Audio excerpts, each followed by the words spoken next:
क्या आंकड़े कुछ और बयां कर रहे हैं कि मोदी जी ने एक बार फिर से नया जुमला जो छोड़ा था वो पकड़ा गया। अब ये नया जुमला क्या था, जिसे बिहार के योजनाओं को लेकर जो जुमला छोड़ा था वो देश की होनहार मीडिया ने जिसे मास्टर स्ट्रोक बताया था, दरअसल उसकी कहानी कुछ और है। क्या मोदी जी ने 75 लाख महिलाओं को 10-10 हजार रुपए देने की जो बात कही थी, दरअसल कहानी पर्दे के पीछे आंकड़ों के जरिए कुछ और निकलकर सामने आ रही है। एक एक आंकड़ा हम आपके सामने रखेंगे, क्योंकि 75 लाख परिवार, यह कहा गया कि भैया सीधे मोदी जी के वोटर बन गए। गणित समझाया गया कि 75 लाख का मतलब यह होता है कि 2.5 करोड़ वोटर। अब आप कहेंगे 2.5 करोड़ वोटर कैसे? भाई एक परिवार में मान लीजिए 4 शख्स हैं जो वोटर हैं, तो इसका मतलब तो 2.5-3 करोड़ वोटर ही हुआ ना, जो देश की होनहार मीडिया ने समझाया कि भैया बीजेपी और आरएसएस के वोट पक्के, क्योंकि 75 लाख महिलाएं। अब हो सकता है ये गणित जो देश की होनहार मीडिया दिखा रही है उसमें कुछ दम हो, मगर जो आंकड़ा हम आपको दिखाने जा रहे हैं उसे देखकर आप अपना माथा पकड़ लेंगे। क्यों कहा जा रहा है मोदी जी का जुमला पकड़ा गया? बिहार में जितना बजट है उस बजट से भी कई गुना ज्यादा स्कीम्स का ऐलान मोदी जी कर रहे हैं, नीतीश कुमार कर रहे हैं। यानी योजनाओं का ऐलान जो कर दिया गया है, दरअसल ये कुछ वैसे ही है जैसे आपने वो सुना था ना, 15-15 लाख रुपए सबके खाते में आएंगे 2014 से पहले। अब कितनों के खाते में आए? क्या ये ठीक बिल्कुल वैसे ही जुमला है जो लोग कह रहे हैं कि भाई अब मोदी जी कह रहे हैं कि 10-10 हजार रुपए आते रहेंगे, कोई दिक्कत नहीं, कोई टेंशन नहीं? क्या बिल्कुल वैसा ही है? क्योंकि अभी अभी प्रधानमंत्री नरेंद्र मोदी के नेतृत्व में नीतीश कुमार ने एक स्कीम का ऐलान किया, स्कीम निकाली, मुख्यमंत्री महिला रोजगार योजना। यानी आपको पैसे दिए जाएंगे, बस आपको बदले में वोट देना है। क्या इसका मतलब यह है? इसके तहत अभी 75 लाख महिलाओं को 10-10 हजार रुपए देने की बात की गई। हालांकि इसमें जो सिलेक्टेड की गई महिलाएं थी वो थी 1 करोड़ 11 लाख, लेकिन बाद में कैटेगरी के हिसाब से, पात्रता के हिसाब से 75 लाख महिलाएं रखी गई। और इसके बाद कहा गया कि भाई 10-10 हजार रुपए तो अभी दे रहे हैं और जैसे ही हमारी सरकार बनेगी तो फिर 2 लाख और मिलेंगे। मतलब बिहार में एक तरीके से चुनाव जीतने के लिए समझा दिया गया कि आपके अकाउंट में पैसा आ जाएगा, बस आपको बदले में हमें वोट देना है। तो क्या बात इतनी ही सिंपल है? अब हुआ क्या वो समझिए। जब यह दावा किया गया, आंकड़े निकालने के लिए लोग रिसर्च पर जुटे। रिसर्च हुई तो विपक्षी पार्टियों ने भी कुछ अध्ययन किया कि भाई मोदी जी इतनी लंबी लंबी हाँक रहे हैं या फिर कुछ सच्चाई भी है। खैर, जब मोदी जी बोलते हैं तो रिसर्च तो होती है, क्योंकि अधिकांश बातें आपको मालूम है कि सिर्फ तो बिहार सरकार का, अब देखिए आंकड़ा, देखिए रिसर्च में क्या आया। बिहार सरकार का जो कुल बजट है वो 3,95,000 करोड़ का है। और ऐसे में मुख्यमंत्री नीतीश कुमार जी वो पहले ही घोषणाएं कर चुके हैं करीब करीब 7 लाख करोड़ की। और नरेंद्र मोदी जी जो घोषणाएं कर चुके हैं वो कितनी है? वो घोषणाएं कर चुके हैं करीब करीब 1.5 लाख करोड़ की। मोटे मोटे तौर पर अगर हम देखें और समझें तो आपको समझ में आएगा कि 8 लाख करोड़ की जो घोषणाएं हो चुकी हैं और जो बजट है वो है 3 लाख करोड़ का। बिहार में जो मूल बजट है वो है 3,17,000 करोड़ का, जो आपके सामने है। ये कुल टोटल बजट हम बिहार का बता रहे हैं आपको। और अगर जुलाई में जो अनुपूरक बजट आया, यानी कुछ बढ़ाकर बजट दिया, वो फिर आंकड़ा पहुंचा 3,95,000 करोड़ का। अब इसमें जो कमिटेड बजट होता है कि भाई आपको इतना पैसा जो है सरकारी कर्मचारियों को तनख्वाह के तौर पर देना होगा, या फिर इस योजना के लिए इतना पैसा आपको खर्च करना होगा, ये तय होता है, ये फिक्स होता है। और उनमें से जो है वो 2 लाख करोड़ का आंकड़ा आपको दिखाई दे रहा होगा कि आपको इतना तो खर्च करना ही करना है।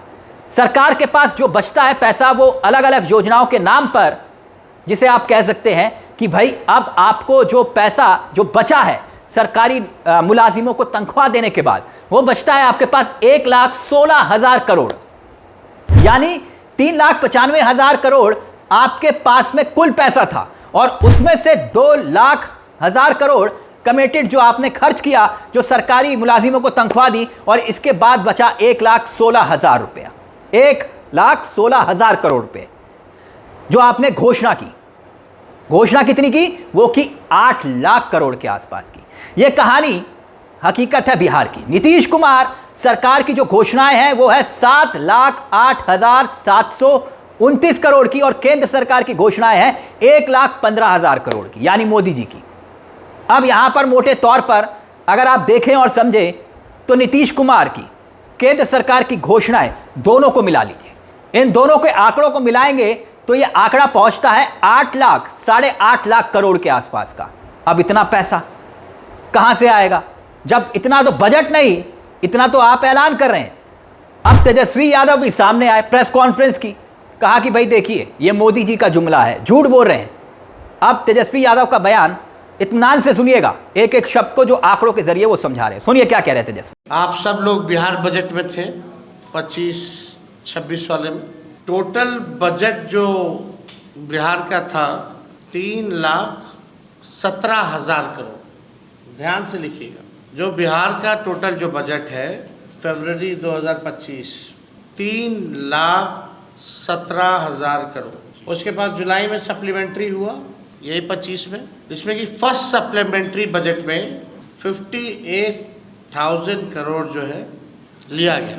और जो आस्पेक्ट निधि है इस बार, पहले 12,000 ही तक लिमिट था, इस बार इन लोगों ने 20,000 जो है आस्पेक्ट निधि 20,000 करोड़ रुपए जो है कर दिया है। इसको कंटिजेंसी फंड जो है कहा जाता है, जो कि पहले केवल 12,000 था, अब इसको बढ़ा करके 20,000 किया गया।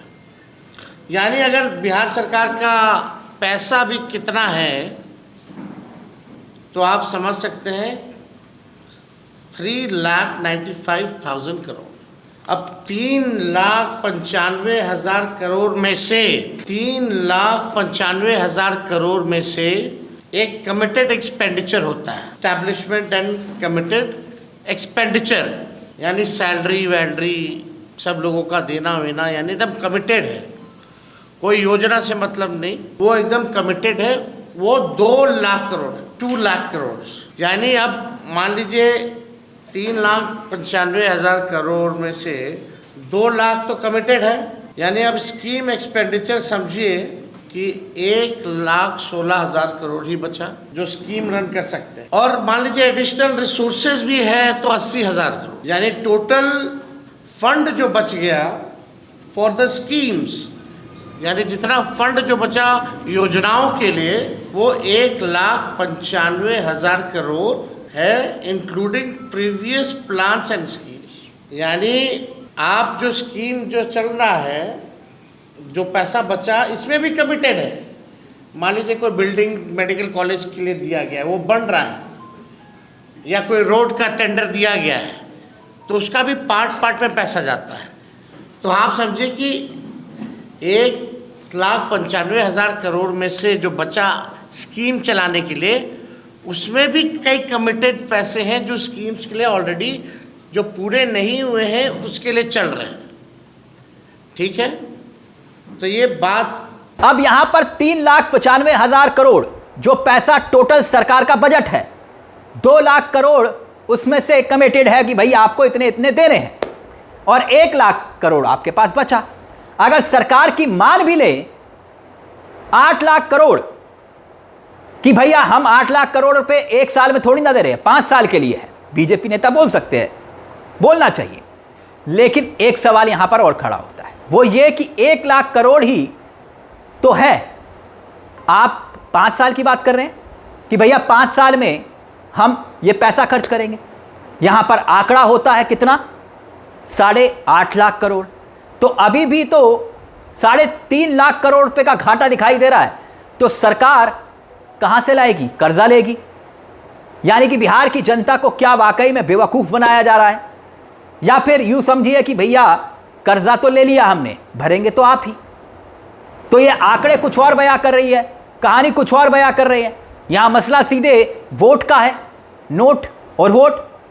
आप क्या सोचते हैं दोस्तों, इन आंकड़ों के जरिए ये कहानी कुछ और दिखाई दे रही है, कहा कुछ और जा रहा है। तो ये मास्टर स्ट्रोक है या फिर कहानी कुछ और है?